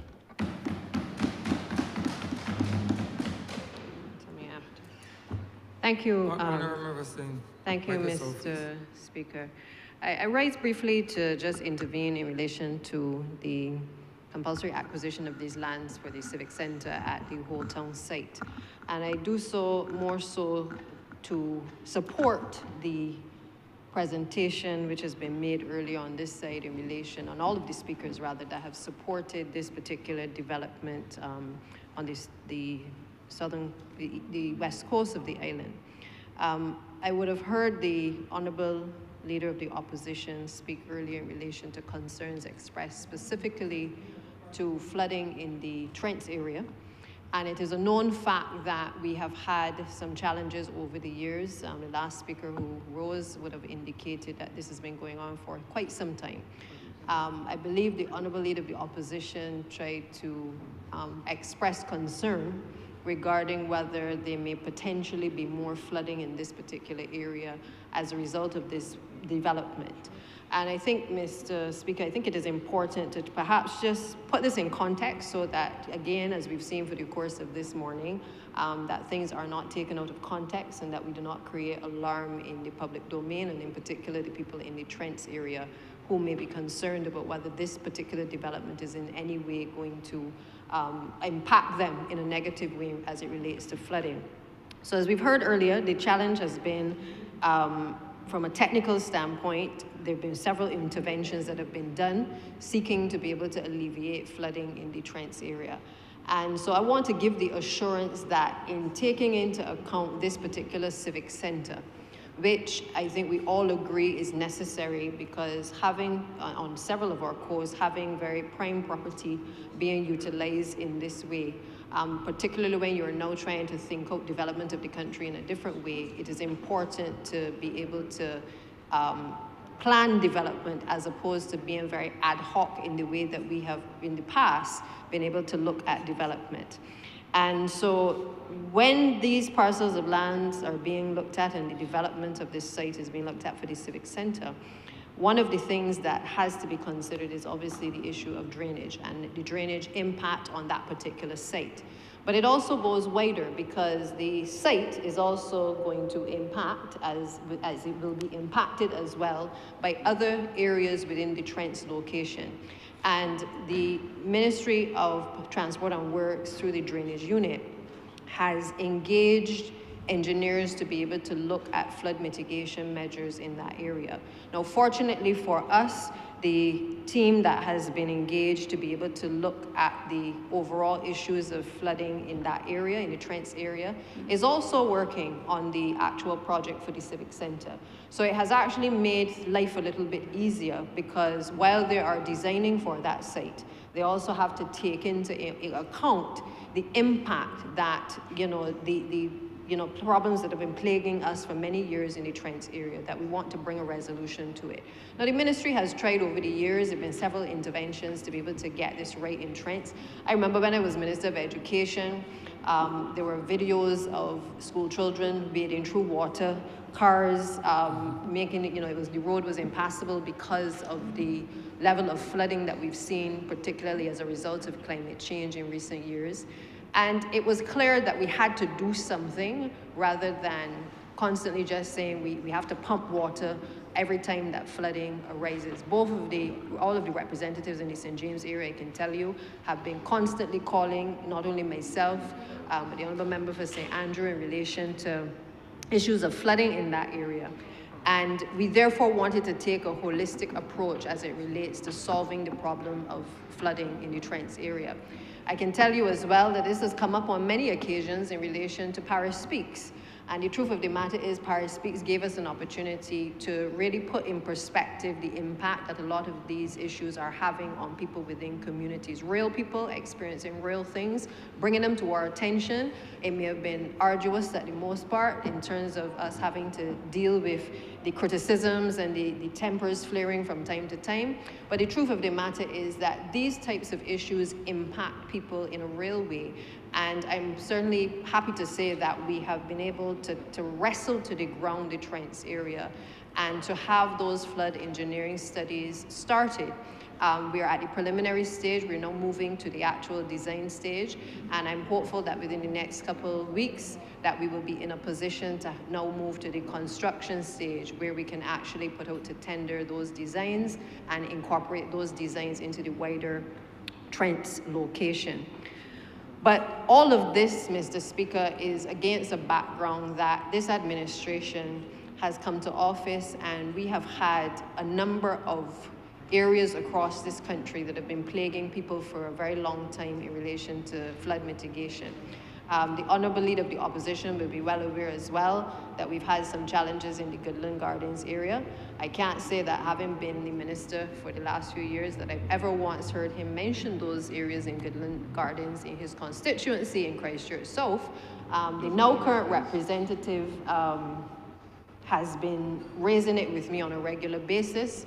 But the good news as well for him, and he would want to pay a note to this, is that we have also put out for the engineering designs to be done in the Goodland Gardens area, because I think from the time I was a little child, that development was a problem to both administrations.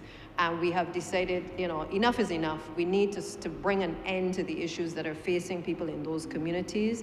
And again, those designs, again, are at a very advanced stage, and we're hopeful that we can move to getting some relief, perhaps even before the beginning of the next rainy season. The works have been divided into about 7 areas that we have targeted. So the contractor that is working on the Trent area is also working on the wider Dover Christchurch area. And I think it is fair to say that while we're speaking about whole town, the reality is that Dover and the other areas around St. Lawrence Gap as well are also of concern in terms of continuous flooding. Whenever we have heavy rains, it's in a tourist area. It's also in a residential area for locals. And we have prioritized those areas, both Dover and the St. Lawrence area, to ensure that we can bring relief to a number of the concerns that have been raised. We also have looked at Wilcox, the Goodland Garden area, as I said. This is under the other contract. Pillersdorf, Martindale's Road, and Ashdean in St. Michael. And I'm expecting that those designs will be ready by the end of this month. So we're moving along to be able to put things in place, particularly when we have projects of this nature, to accelerate the work that has to be done so that there is, it eliminates the cause for concern that people have as to these new developments going in and how it is going to impact their lives. So just wanted to give the assurance that that is the approach that the ministry has indeed been taking. But on a wider issue, obviously the level of investment that is likely to be made from this particular beachfront property is pretty significant, and it will allow us obviously to be able to do a lot of other things in terms of social welfare programs that we need to do, but also to improve our towns. And when you look at the physical development plan, it speaks very heavily to us being able to develop our town centers. Anybody who has the opportunity to travel will appreciate that the development of city centers is, a major, area for investment in other jurisdictions. And whether it is Oistins, whether it is in Bridgetown, whether it is in Holetown or Speightstown, that similarly is the thrust of this administration, to see development in those city areas, in those hubs, in a different way. The truth of the matter is that we've come along and we have pretty much had to work with what exists. We have not had the opportunity to really plan our development. And I think that is the challenge sometimes when people say they want a road in this area or they want us to construct certain things in specific areas. They often do not appreciate what we have to do in order to relocate residents, to widen a road. We may have to move people out to be able to construct a particular facility. We do not have the luxury sometimes of being able to plan development the way that we would like. But a project like this allows us to be able to plan development in a completely different way than we are accustomed to. And if you take, for instance, what is happening at the current center in Holetown, you have the Barbados Revenue Authority, you have licensing authority in that space. Obviously, licensing authority falls directly under my portfolio. So I'm well aware of the issues that the average person having to interface with those two agencies have to go through on a day-to-day basis. A few weeks ago, we visited the site. We recognized that with licensing on one end of the building, fitted into the space that was available, of course. And on the other side, you have Barbados Revenue Authority fitted into another space that was available. That the person who is trying to use the service, especially if they are elderly, they have a very difficult time. Yes, Member for St. Thomas, it is confusing at times. And while we've tried to put persons in place to direct people, the reality is that with the opportunity now to have a civic center in the Trents area that allows us to properly plan with the various agencies, we are in a better position to be able to plan the development of those spaces to make it more user-friendly for the public. We went down there and we looked at whether we could in any way knock out walls and open up spaces to be able to allow more free-flowing traffic. But the reality is that the space does not permit us to do so. The requirements of the Barbados Revenue Authority in relation to protecting the country's money does not allow us to do certain things that we would like to do. But what has since happened is that as we look to develop the Civic Center, both BRA and Licensing Authority have had the opportunity to be able to share their perspectives as to the flow of traffic within a newly improved space, how the two entities will coexist, how we can make it easier and simpler for Barbadians to be able to traverse those entities, to be able to ease the frustration that we get on a day-to-day basis. I can tell you that even coming out of that visit at the Holetown facility, the present facility, one of the things that we looked at in the Pine was whether we could make the Pine also more simplified in terms of the use of people gaining access to the facility. And I'm pleased to say that coming out of those visits, we are actually in the process right now of doing some renovations to the space, which we share with the Barbados Revenue Authority at the Pine location.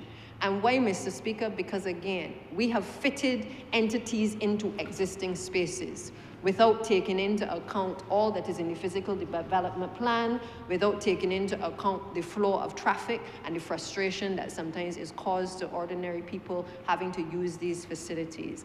And if it is that we are going to utilize a central location like the Pine, then it means that we have to take into account the constant concerns that the public has as it relates to using the premises. So we already have access for people with disabilities, but we want to make it a bit easier for people to move from one function over at the licensing authority and be able to have cashier windows belonging to BRA within the same space so that those services can very smoothly be offered to the general public.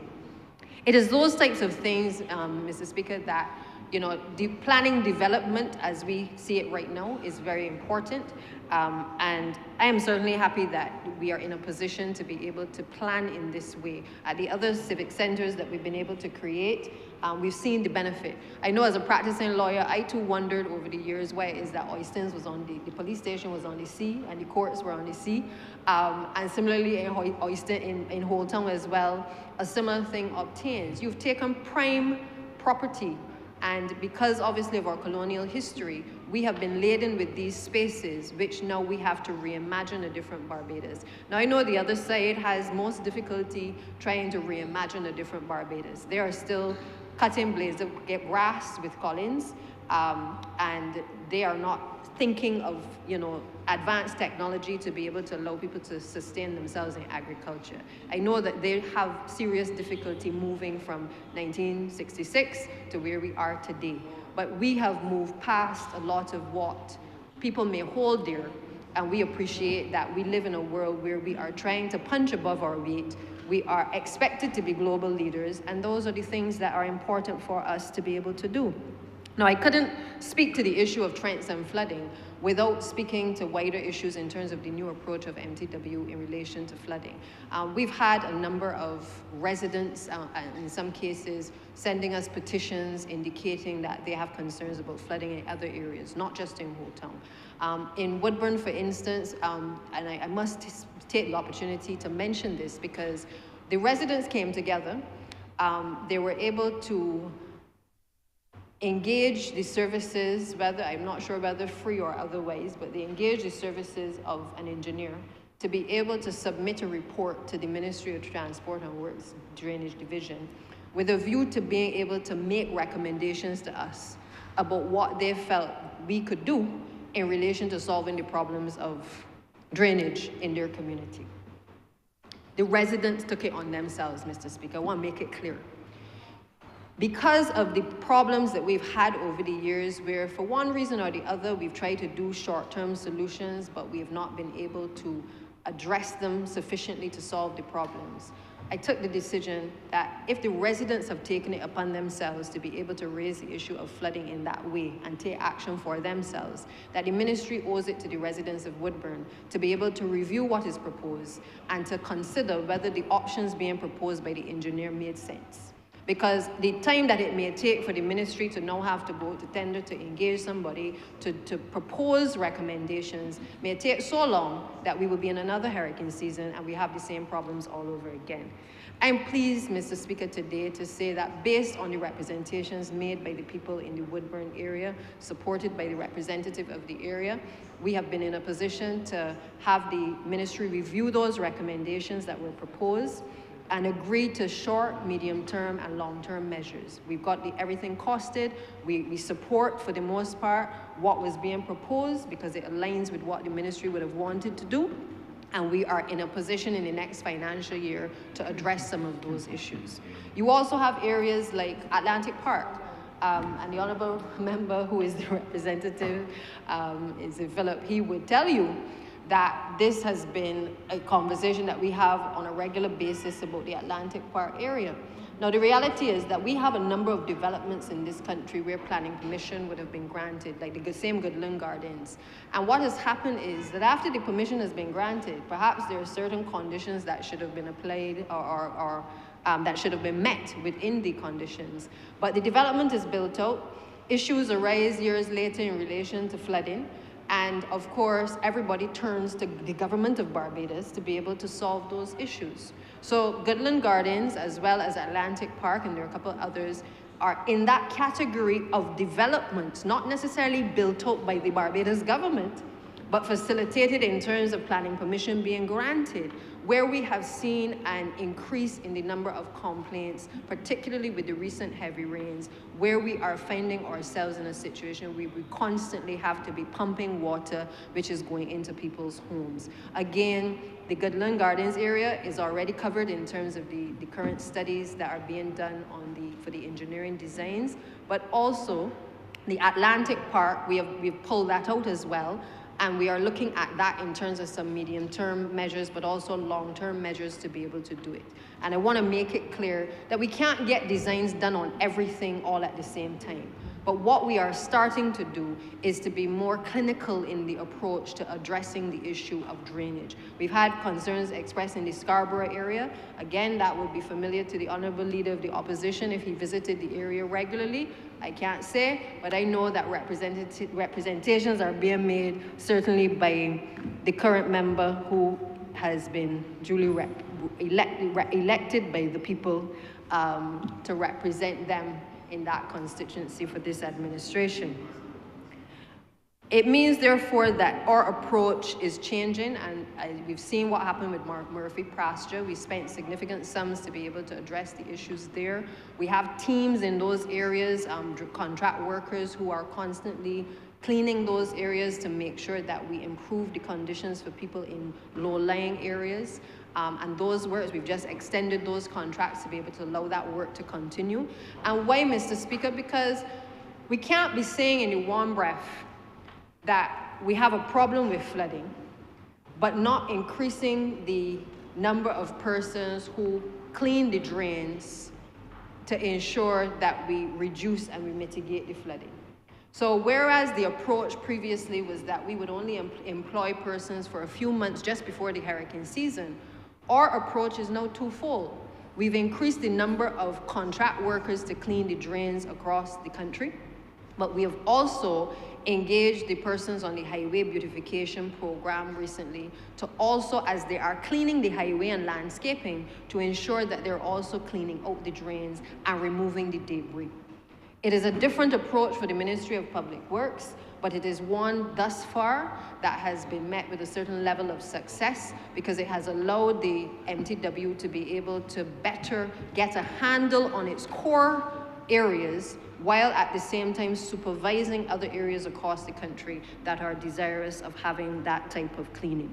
So I just wanted to share, Mr. Speaker, with you, not just in support of this particular resolution, but also a wider context of drainage, because I would not want it to be felt by the public that in any way that their recommendations in relation to solutions for drainage are not being listened to or considered.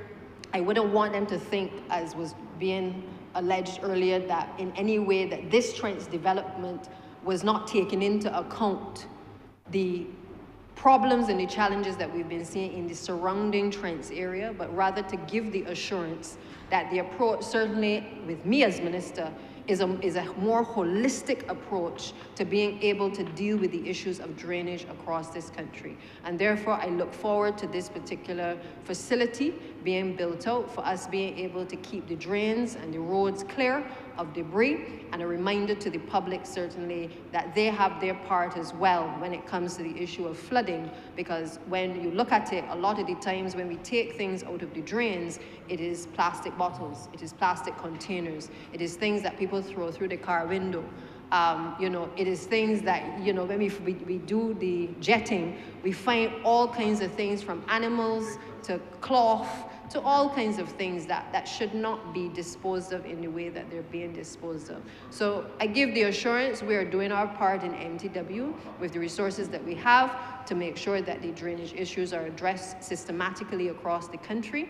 And as soon as we're in a position to have those designs done, for the 7 projects certainly that we have on stream for this financial year, we will immediately start the construction of those works, and we will move on to the next set of flood-prone areas that are on our list in order of priority to be able to address those. So with those few words, Mr. Speaker, I support the resolution and I'm obliged. Honourable Member for Christchurch West. Thank you very much, Mr. Speaker. As I now choose to wrap up this debate, I will also touch on some of the questions that the member for Christchurch South raised. But first, as customary, let me thank all those members who spoke in support of the resolution. And obviously, based on the support on both sides, obviously the resolution will carry. The first thing the member spoke about was beach access, and it was also spoken about by the member for St. James and North. And I want to go further and say, in the past, as the Honourable Member for St. James Central said, a lot of vehicular access was just pedestrian.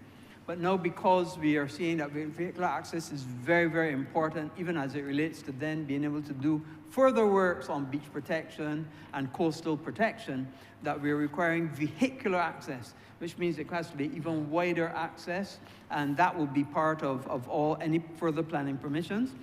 Interestingly enough, there's another hotel development that is before planning now that I didn't even mention in the constituency of Christchurch South, actually.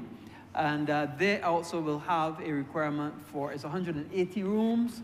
It's on what was the former, you would remember, Banana Boat. Also the garage was there in Maxwell Coast Road. And that would be another hotel development and the requirement will be that they must have vehicular access to that beach, so that beach will be protected and give an opportunity for people to use that. So yes, beach access is a definite requirement, and now we're requiring vehicular access to the beach. The other matter that the Honourable Member raised had to do with the economic aspects of the transaction.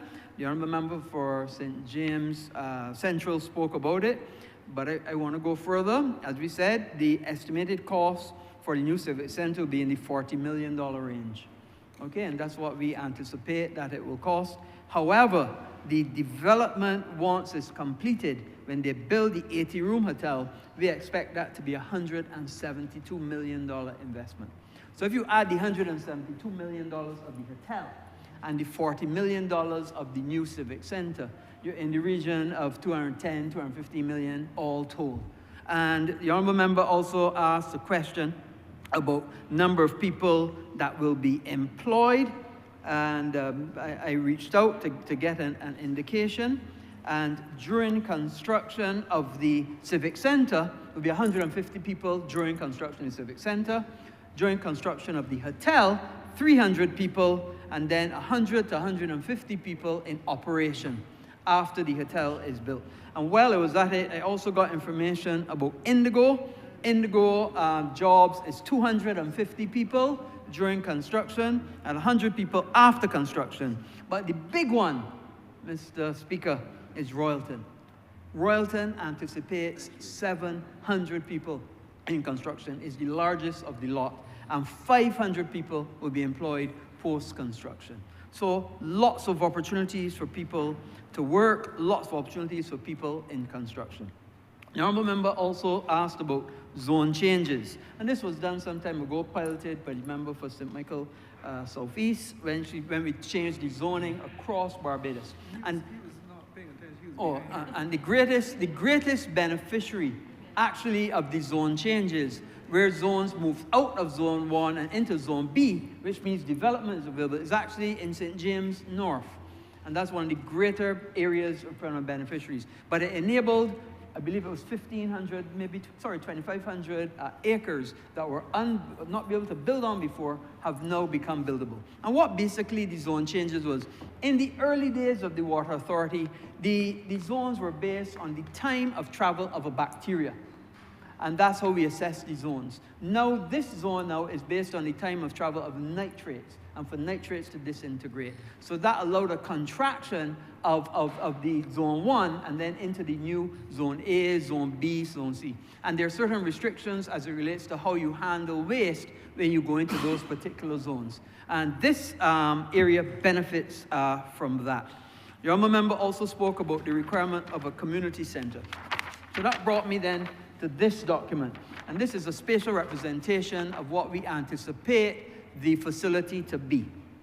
So basically, if we're looking if the school is behind you and you're looking into the facility, this front part area here is actually still in Zone A.